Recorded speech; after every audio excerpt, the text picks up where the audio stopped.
Hey everybody, welcome to So Many Sequels. I'm Josh. No, wait, fuck it, shut up. Let me start it over. I didn't say the book club thing. Your comic book club for movies. Oh, I'll say that. I'll say comic book club for movies or something. Hey everybody, welcome to So Many Sequels, your comic book club for movies. I'm Josh. I'm Garrett. We should try to put some panels in there for. That's too much work. It's too much work. And I'm David, and it would be perfect if we did it. Yeah, we do one up here, one down here, and it's all of our, it's our different reactions. We've been doing the multicam style lately, but we could easily convert to that. Yeah, that's true. He said, not editing this episode. Thought bubble and stuff like that. Bam, pow, all that stuff. Get in there. Yeah, we're talking about Superman today. One of the biggest movies of the year, one of the most anticipated movies of the year is here, and we're going to talk about it. I'm tell you up front here that there may be spoilers in this episode. We're gonna attempt to not go through, the whole thing and spoil the whole thing for you, but we will probably spoil some things. So if that's important to you, you might ought to watch the movie and come back to this later. Go subscribe to the show if you haven't done that yet. Hit the subscribe button on YouTube, Spotify, wherever you get podcasts from. You can go to SoManySequels.com and get all that. We're shooting for our next goal of 404 subscribers. 404. I don't know what it means, but that's the next goal. So it's an error page, isn't it? Is it? I don't know. Subscribe to find out. Subscribe to find out. Join our Discord. Talk to us and tell us what you think our next goal is and what it means. SoManySequels.com. All right, let's get into it. Today we're talking about Superman. Superman, a journalist in Metropolis, embarks on a journey to reconcile his Kryptonian heritage with his human upbringing as Clark Kent. That's one of the simpler log lines we've seen in a while on here. That's literally all the Letterboxd thing says. David, how did it open at the box office this weekend?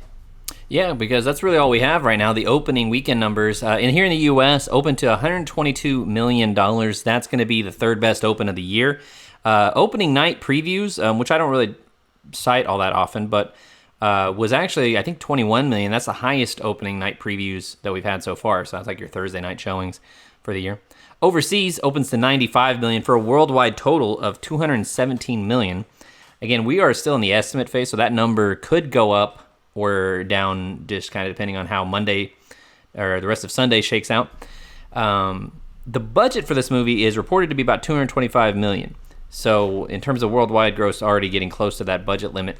So we'll see how it continues to do. James Gunn has said in interviews that this movie doesn't have a magic number to hit, or anything like that. That they're this is the path they're on. If they make it, when they make more sequels, they're going to be continuing this. Right now, it's good enough to be the number 11 movie of the year, but I imagine it'll work its way up very quickly. From what I've seen, decent word of mouth. So we'll see if it just continues to have a strong week and then a solid a second weekend to push it through, and then we'll see what kind of legs it has throughout August. I got a question. Go ahead. You mentioned that it was approaching its budget, and we're so used to these superhero movies just blowing it out of the water. This is kind of mid, I would say, for something like this. It's really good, obviously, but it's it's about mid. Is there any kind of DC hesitancy that you think could be carried over? I mean, DC has not delivered over and over and over and over and over and over and over and over. So do you think that I will be interested to see what happens in this coming week, especially as Fantastic Four comes out, because you have Marvel, who's kind of on that not delivering train, and then the word of mouth for Superman has been really, really good. So these two going head to head, would it be out of the question to see Superman maybe not beat, but get real close and have those two really close to each other? So I would, just kind of getting the read, I think what DC really wants is a really critically well-received one that does financially fairly well. That's what I think they want more than anything, because Man of Steel made a ton of money, but also was critically kind of mixed. And they continued forward with a lot of movies like Batman vs. Superman did make a lot of money.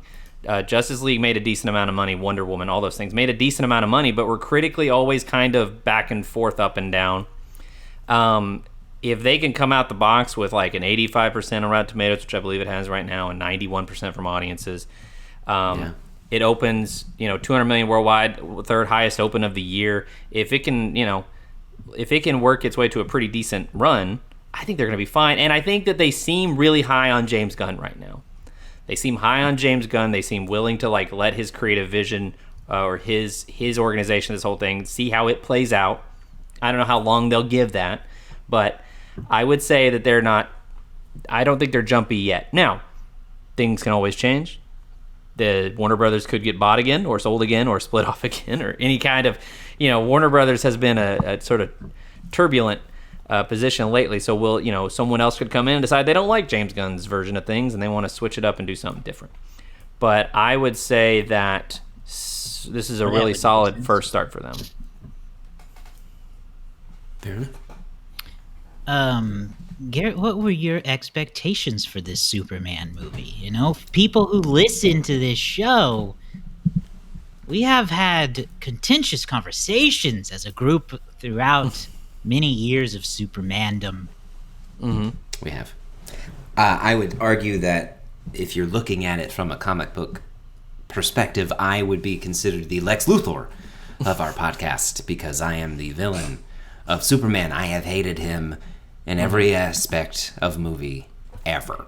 There's not one single version of a movie Superman that I support, and the fact that makes Dean Cain my favorite Superman of all time, I have an issue with. I have an issue with this. But I really like James Gunn.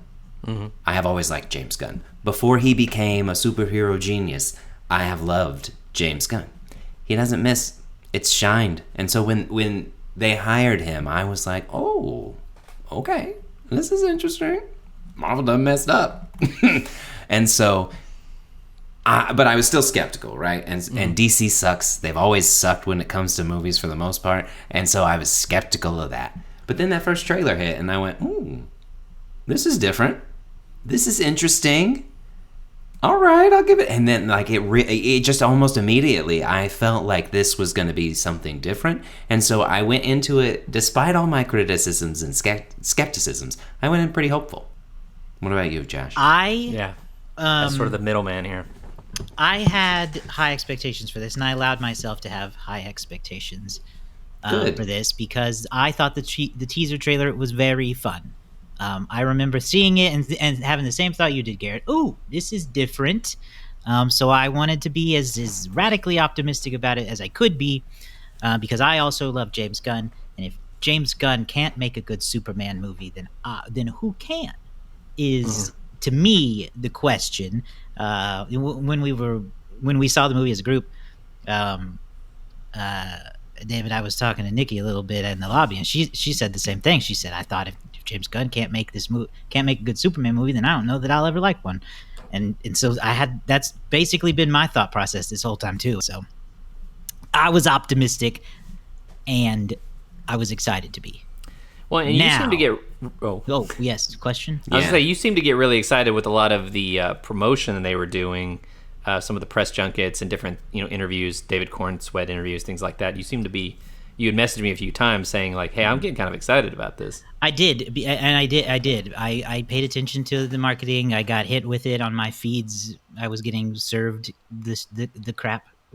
But what I was seeing, I was liking because they've got the big three of this movie: David Cornsweet, Rachel Brosnahan, and Nicholas Hoult, out on the press junket basically doing interviews together. And I'm just seeing these guys joking and having a fun time, and they seem like they actually like each other as like castmates and coworkers. And so it made me excited to be like, okay, they're actually like going around and having fun like they believe in the movie they just made and not like they're just having to do this. So yeah, I have gotten more and more excited leading up to it because all signs were looking good to me. Or David. All right. Wait, hang on. Yeah, I know. We gotta set David up because if I am the Lex Luthor, David is the Superman of this podcast. He is I would call him encyclopedia. So the fact that we have him on our show is, incredible. So, Mr. David, the expectations. I think The only way I could describe this is that my hopes were very high and my fears were very real. Like, I wanted this to be great because I have for a long time defended or pushed the potential of Superman as a character in cinema to be great. And I've often been met with skepticism and cynicism and reality that many of the Superman movies are not that fantastic.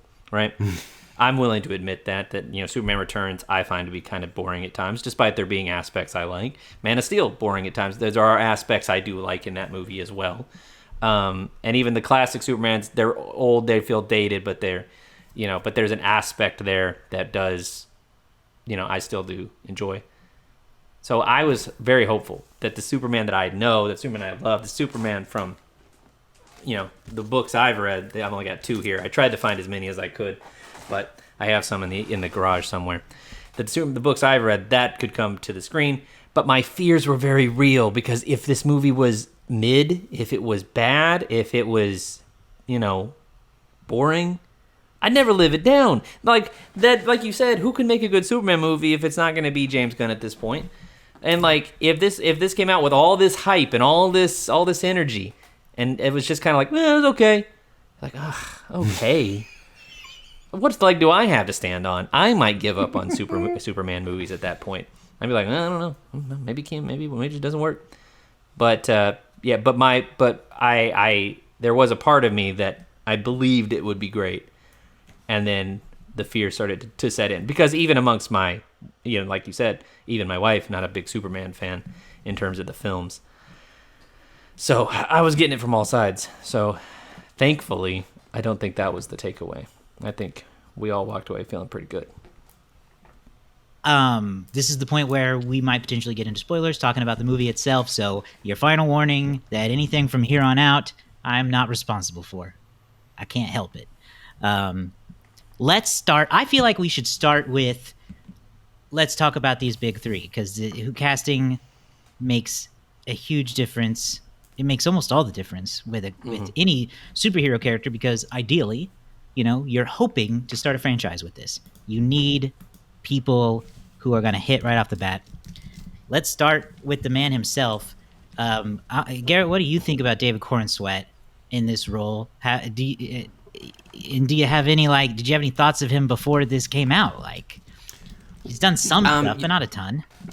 Well, yeah, and actually that was one of the things that I was just about to look up while we were talking about it, is Okay. I really liked the casting choice of David Corenswet because he's not really anybody that has a lot of name recognition, and neither was Christopher Reeves at the time. And so having someone who is not as well known as your lead is probably a good thing because he's surrounded by names that people do know and recognize. And I think that my first introduction to David Corenswet was in Pearl or those series when he was the projectionist, and he was super charming, super captivating, and so having that little bit of background, I was like, that guy stood out in such a small part, so that's pretty cool. But he looks the part. I think that he had a lot to live up to, but also not much to live up to. So he kind of was in a good spot, I feel like. Yeah, I really liked him. I also feel like first time I saw him was as that projectionist in Pearl, but he also had a fun role in Twisters last summer. Oh He yeah, was one of the other. He wasn't part of the Tornado team. He was the one whose dad had all that money and Yeah. was making, Yes, I forgot so about he was that, in dude. that He was too. good in that. And I think you're exactly right that the right thing to do is to cast someone who is relatively unknown around some folks with a little more name recognition. Nicholas Hoult is on a great run of movies lately. Rachel Brosnahan is cleaned up as the Marvelous Mrs. Maisel on TV. So these are names that some people are recognizing. And then you have the Superman role with this new guy. And I was really just kind of blown away by him. He is the closest you get to, if people want to say that the definitive Superman on film is Christopher Reeve, I think this guy gets the closest to that like core part of being Superman. He's charming, he's funny, he's dorky and nerdy in the right ways, and he's just like relentlessly driven to be good, and you can feel that come through his performance. So I am excited to see more from him. What do you think, David, about David? David on David. I'm really excited to have a famous David. Like there's a lot of famous Davids, but very few of them none have ever been Superman before. Before this, I had to be like famous Davids, Dave Letterman. But anyway, he's great. He had so much dimension to the character that we don't often get. Like his Superman is allowed to be, he's allowed to be funny and charming and kind of folksy, okay, spoiler, one of his first lines is he goes, "What the hey, man?" or "What the hey, dude?" It was one of the two, and I was kind of hooked from there. But he's also allowed to be, a little bit angry and a little bit self-righteous and wrong. He's allowed to be kind of wrong. You mean human? He's allowed to be human. He's allowed to be human. He's allowed to be a guy who was raised in the Midwest by a couple of well-meaning people, and then trying to reconcile that with his place in the world with all this, power or whatever, however you want to look at it. But he seems so regular. Like, he's not perfect. In many ways, he's Superman, so he is perfect. But as a character, he's not like so perfect. Like, he's the scene that's going to make or break it for a lot of people is going to be early in the movie when he allows Lois to interview him as Superman. And the range that he shows there, I think David Cornswet nailed this. My wife said it felt effortless, and it does feel effortless. But I also want to give a lot of credit to David Cornswet because I think he put a lot of hard work into this role. Did a great job. Let's get into Rachel Brosnahan. We mentioned her as Lois Lane. I also don't feel like I have a lot of good references of Lois Lane outside of the TV show. Personally, the Terry Hatcher version? Is that who you're Terry talking Hatcher. I think Amy Adams was fine.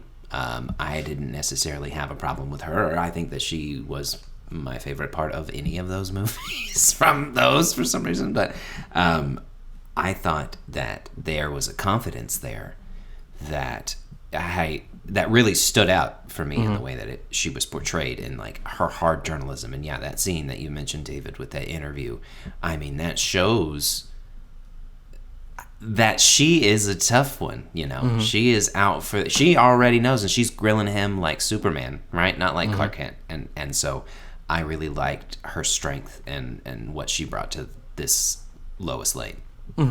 She's great. I never finished Marvelous Mrs. Maisel, but that's my best my knowledge of Brosnahan's acting is from that show, and I did enjoy her in it.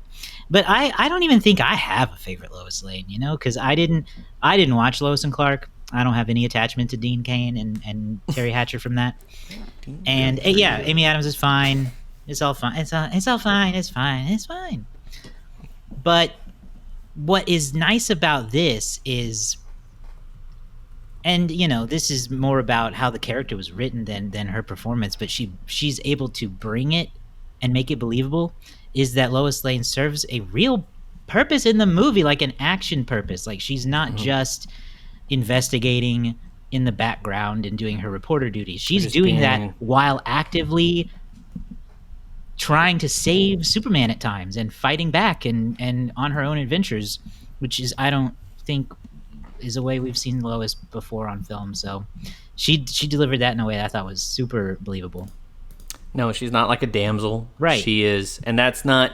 And while at times in the comics, and you can go to various iterations, she has been and hasn't been, and these types of things. But like as a character, if there's one thing that really separates her, and it's here in this performance, and it's here in the writing here, is that she's aggressive. She's a pusher. She pushes back, and it doesn't matter if it's the Secretary of State or her boyfriend. She's going to push until she gets either the answer she wants or the truth that's at the heart of whoever it is she's talking about. And I thought Rachel Brosnahan was great for this because there's something about her, even the little bit of Marvelous Miss Maisel I've seen, is that she seems kind of fearless even when she probably should be afraid. She seems like she's undeterred. She's she has a very singular focus, and I thought that Rachel Brosnahan and she does this wonderfully, and she's and I think that the relationship seems believable, which is not sometimes in versions of Superman and Lois I've watched it, I'm like, this doesn't feel very organic. So I thought that these two characters, these two actors in these roles, I feel like they have held up the legacy pretty well for each of these characters. Yeah, and their chemistry is real. Like they're all over each other in this movie, and it like you go like they just seem like they work together. I don't know. Now, no superhero a superhero movie is really, and a lot of times, only as good as its villain. And Nicholas Hoult is cast into the Lex Luthor role this time, who has, I'm just going to say it, has always sucked, like, on film. Yeah. I don't like any version of Lex Luthor that I've seen prior to this film. Nicholas Hoult, I wasn't sure what to expect from him specifically, to be honest with you. But he is so evil in this movie. And it's not even like... I don't know. So often Lex is just like, oh, he's the billionaire. That's why he's a bad guy, because he's a billionaire. No, in this movie, Lex is he is making money to be a bad guy. Like, he wants to do bad things because he believes he should be better than everyone. And Nicholas Hoult he sells it. I hated him. Oh, I hated him. Yeah. In the worst way. What do you guys think?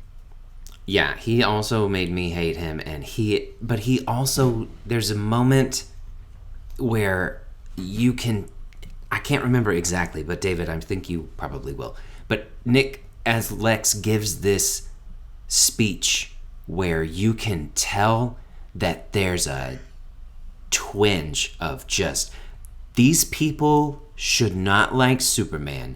They should like me. Yeah. I am the one that is not, and like the way that he delivered that was so captivating and so well delivered that it finally added some extra depth and motivation besides just rich boy should be. It was really well done. At least I thought. Yeah, and there have been, again, a lot of iterations of Lex Luthor. Gene Hackman, I feel like his version of Lex Luthor was accurate to what Lex was at that time in the comic books, but obviously not the kind of thing that has too much dimension to it. I won't bother talking about Kevin Spacey or Jesse Eisenberg. They were both, something. Yeah, but they were something. But Nicholas Hoult brings a real added level of motivation, because his hatred of Superman is born from a very real emotion of envy and disgust, and it's very, and so like it's not just like, oh, I hate Superman because he's Superman, or I'm like you said, Josh, he's not evil because he's rich. He's like rich because he's evil, or something like that. Like it's turned around, and so like Nicholas Hoult is, as an actor, and we've seen this in a couple of different roles with him, but he's able to bring such a vulnerable rage to this. Like, he's so resentful, and it's over, and oftentimes Lex Luthor is presented as being very cold and calculating and sometimes emotionless. He's not emotionless here. He is violently angry, and he has been, in his opinion, pushed to as far as he's willing to go on this. And we don't get a lot of the buildup. Like, it's been 3 years, but the movie establishes, like, Superman has been publicly Superman for 3 years, so we haven't seen all of that buildup, but we get the benefit of what clearly is years of agony for Lex Luthor, watching people praise, in his opinion, someone who's not worthy of the praise and adulation that he gets, and it is just exploding. And yeah, so I mean, they managed to give not just Superman maybe a definitively good adaptation, but also Lex Luthor. I feel like this is great. I hated him, obviously, but I loved it. Yeah. What about the guy that made it all happen, Mr. Gunn Let's himself? talk about James's directing here. I feel And like, writing, yeah. yeah, it's true. It is writing. He's all over this movie, right? Like you can tell that they, Yeah. you know, it's a real reminder that James Gunn wasn't just the director of this movie, but he is like the co-chair of DC Studios now. Like he is one half of the team setting everything up for the future. So like it wasn't just like they let him do whatever he wanted. This is part of his future plans, I guess, for the franchise. So it's funny. It's got his humor all over it. It's got his gross factor in it. Not as much as like Suicide Squad and stuff, but nay does James Gunn let a movie go by without putting something disgusting in it. It's there. Yeah, he got into his body horror bag. Some of his favorite people to work with show up. Obviously, if you're looking for his brother, you'll find him. Michael Rooker, keep an eye out. You'll find him. Like Or in here. All that stuff is there. That makes it a good. Anything that makes a good James Gunn film, I think, is here. Yeah. Even he doesn't lean it. If you're going into this thinking, oh, Guardians of the Galaxy songs, you're not going to get a soundtrack, but you're going to get something. You'll get needle. Yeah, his needle drops are there, but in a different way. Yeah. It's not quite as reliant on those. This one does have a great score that kind of remixes the John Williams score a little bit and adds a little bit more rock and roll to it. But great score, and something about James Gunn's style, he can take things that seem silly and just make them seem normal. Yeah. This was the benefit. This was the great thing about the Guardians movies is like you talk about a group of characters that could not be more fantastical and silly compared to something like Captain America or even Iron Man, which are obviously fantastical, but there's an element of like, okay, it's in the realm of believability. It took concepts. It was high concept. It was sci-fi. It was comic booky, but it never felt weird. I don't feel like anybody was taken out. And if you were, please tell me why. But he manages that so well. And beyond that, he manages the quiet character moments just as well as he does the action. The moments where two characters are just having a conversation, every word feels meaningful. He's also really great at like layered. He's also great. I don't know if this is the right term, but he's great at like layered storytelling on the screen, where like you'll have a thing happening in the foreground and then a thing happening in the background. And so there's kind of something to catch your eye going on back here, but it's not necessarily the primary focus. But it's just it's just enough to give you something. So I love that kind of stuff. I really want to see James Gunn do something from his own mind again one day, because he seems like a great director. He's been stuck in the comic book world for a long time now, and so I am curious to see what's James Gunn's sinners. Like if you take Ryan Coogler out of making Marvel movies, you give him his own idea again. What does he do? What does James Gunn do with that same kind of freedom? Yeah, I looked back. I'm curious before we recorded just to double check, and I'm not gonna. I don't think it counts technically, but his last non-franchise movie he directed was Super in 2010, which is a superhero movie, so not counting it. So you actually have to go back to Slither to find a James Gunn movie that wasn't based about a superhero in some way or based on comic books. That's fascinating, isn't it? So again, listening to our old episodes of the Superman critiques, one of my biggest issues that I've always had in those movies and just in general of Superman is that no one has ever been able to make him feel relatable, or he is not believable because he's indestructible. Nothing's. You go into it and every single time, oh, big bad Superman. Oh, look at this. He's gonna blow him over with his breath because Superman. No one has ever made that character look vulnerable. They have always led way too much into the godlike aspect of it. And the most interesting piece of Superman is not Superman, it's Clark Kent. And immediately, James Gunn threw all of that out the window. He threw every single one of my critiques out the window within the first 2 minutes of this movie. And thank God for that. Because he sets it up in a way that right out the gate, Superman has lost. This is not an origin story. This is not one of those things. And also, you get to see him as Clark Kent. It's not Superman. They establish him as Clark Kent, who is becoming Superman, and not Superman, who is becoming Clark Kent. And that dynamic is still interesting because Clark Kent is his secret identity as everything. He is pretending when he's Clark Kent. He is authentic when he's Superman.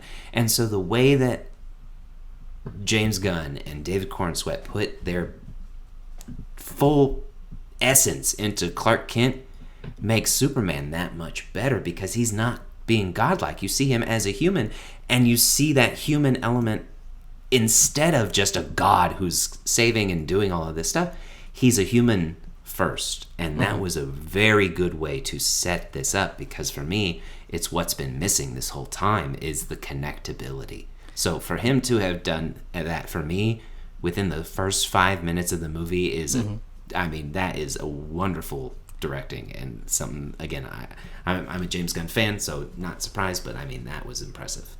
There are so many classic Superman, Batman related concepts that are like phrases that I've said to myself over the years and things I've heard like comic book writers and people who work for DC say over the years, and talking about sort of like those differences of Batman and Superman. They're people who live double lives, right? And there's often this question of like, well, who's the real character? Is Batman the real character? Is Bruce Wayne the real character? Is Clark Kent the real person? Or is Superman the real person? And I've always maintained that it's a third thing. Is that, like Batman, the real person is not Batman when he's fighting bad guys necessarily, and it's not when he's Bruce Wayne. It's Batman when he's in the Batcave and he's talking to Alfred. That's the real guy. And Superman, similarly, is not when he's doping around as Clark Kent at the Daily Planet, putting on a little bit of a farce. And it's not necessarily even Superman, the person he presents to the public. The real person is Clark Kent when he's talking with Lois Lane. That's the most genuine version of the character, and that's really where we get early on. And Superman being allowed to be beat up, to bleed, to be knocked down, to have to struggle with a person who might be a more competent fighter than him. All that stuff just helps to build to make it a more you're more excited to watch him overcome. It's hard to present Superman sometimes as the underdog, but they did a great job here of making it make sense, of making Lex's intelligence be enough that you go, okay, I understand why Superman's struggling here. Lex has put in a lot of work to making this difficult for him. And also, it's okay to start Superman at a point where he's not at his strongest. Maybe he gets to his strongest over the course of this series, but we're not there yet. Well, and so many other Superman iterations have leaned so much on, oh no, Superman is invincible except for kryptonite.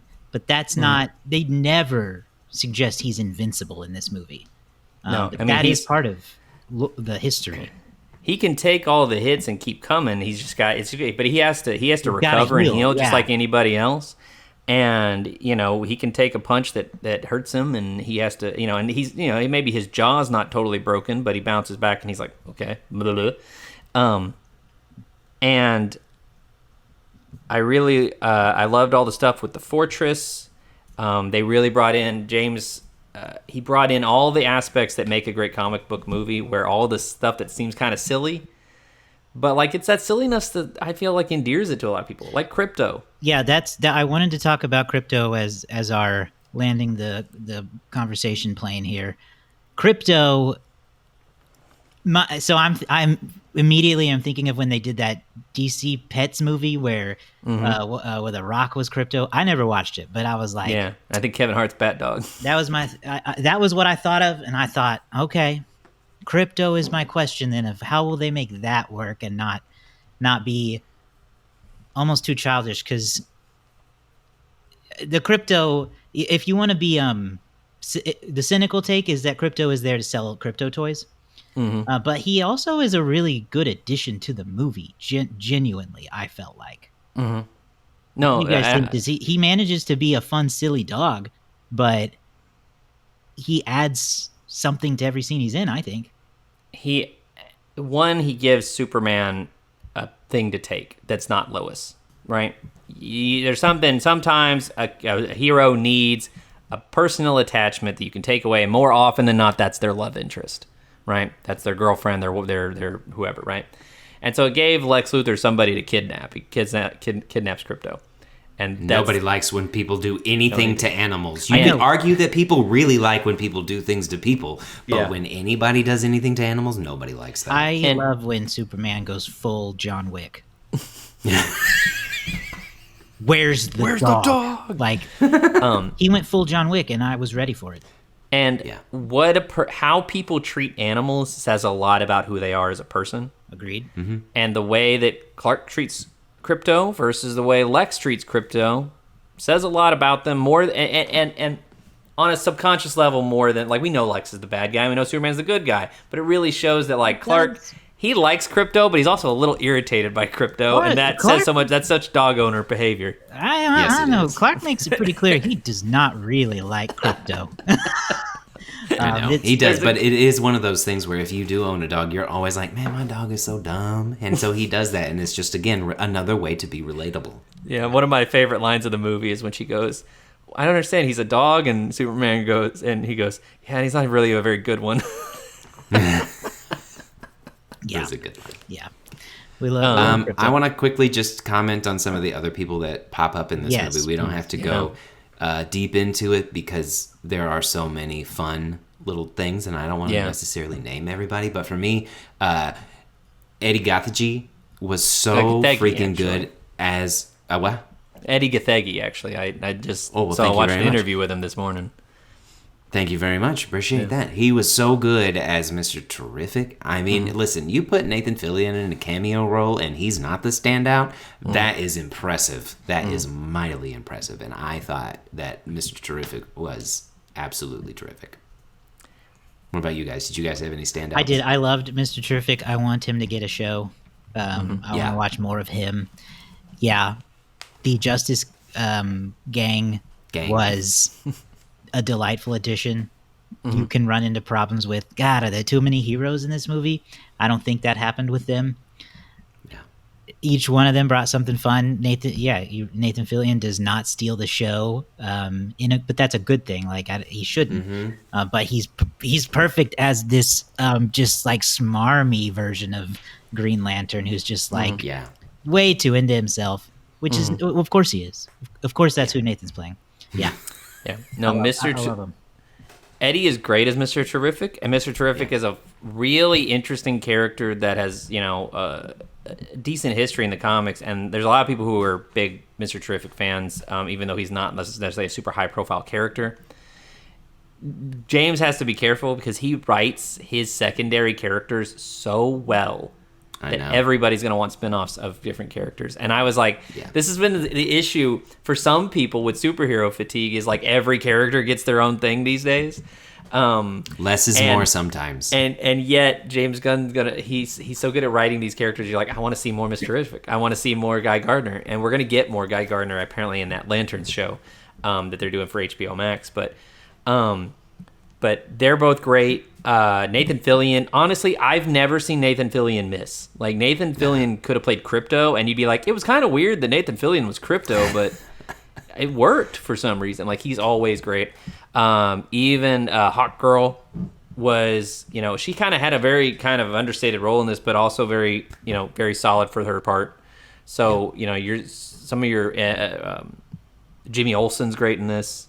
Yes. And like every character, even the Beck characters Bennett. who've had small roles, felt like they had full roles. Beck Bennett was a standout in that exact moment. I mean, Beck Bennett said maybe 8 things, but he also just delivered. Yeah, it was perfect. Yep, I agree. Let's get into our final reviews and ratings for Superman. I think it's time. Garrett, would you like to go first? Yeah. Again, my skepticism completely kicked into the dirt within the first 5 minutes. I enjoyed it.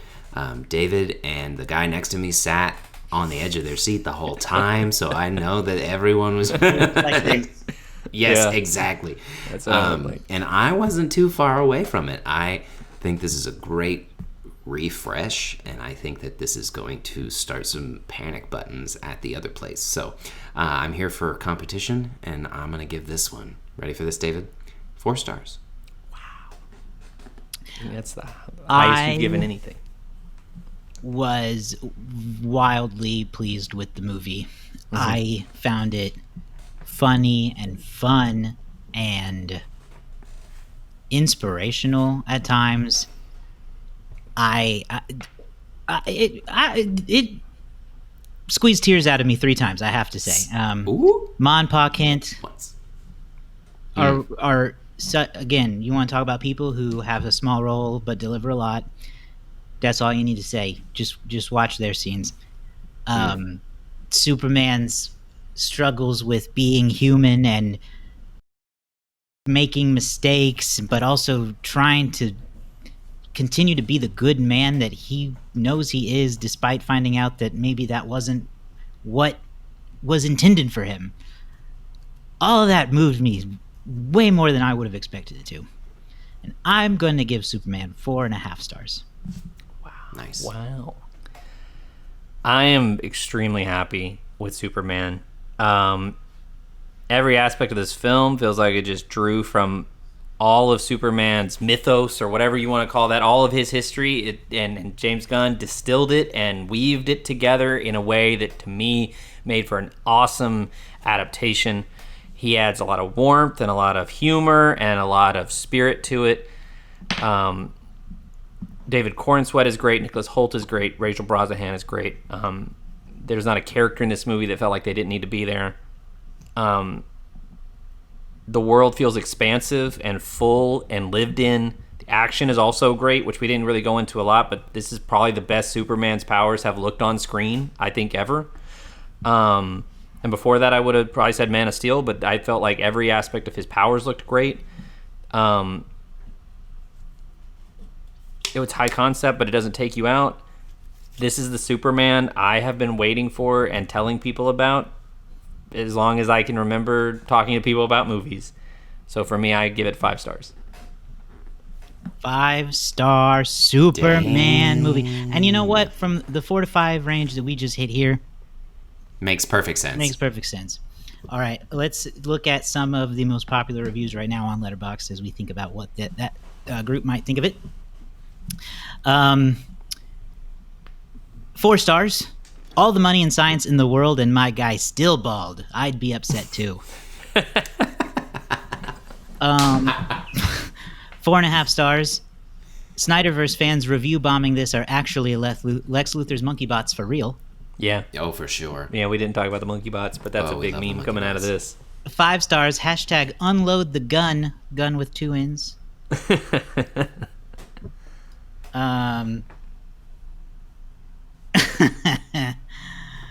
And then finally, 5 stars. Oh my God! Call me Gal Gadot the way I don't know how to act right now. That's messed up. That's That's the not number nice. 1 review. Hilarious, That's but not that's nice. funny. 32,000 likes on that review. That's a good one. Gal Gadot catching strays for this one. She did. So what do we think? They ain't even a Wonder Woman in this. I know, and they're redoing her anyway down the line. So whatever. What do we think? Who's Oh, guessing gosh. first? Is it me or Garrett? Or Garrett? No, It's, it's Garrett is still in last with 5. Josh has 7. I have 12. So Garrett, Darn. you could Let's make up see. some room here. Yeah, it's pretty early. It is very And early. the reviews are good, so I think it's going to be high. I'm going to jump, and I'm going to... I think that people are going to be on my side, and I'm going to do like a 4. That's where I'm gonna be. 4.0. 4.0. Okay. Josh? Well, I mean, I do think that people are going to really like this movie. I mean, I've heard few negative things that didn't come from a Snyder account. You picked I think you hit a good area there. I'm gonna go. I'm gonna go with 3.7 and see if any of those Snyder bots have made an impact. Yeah. Yeah, that's my concern too. Is Yeah. the review bombing, because they can have a pretty big impact. You know, They can. like even like The Last Jedi is like a 2.9 or something like that, and I'm like, it's not that bad, y'all. It's not that bad.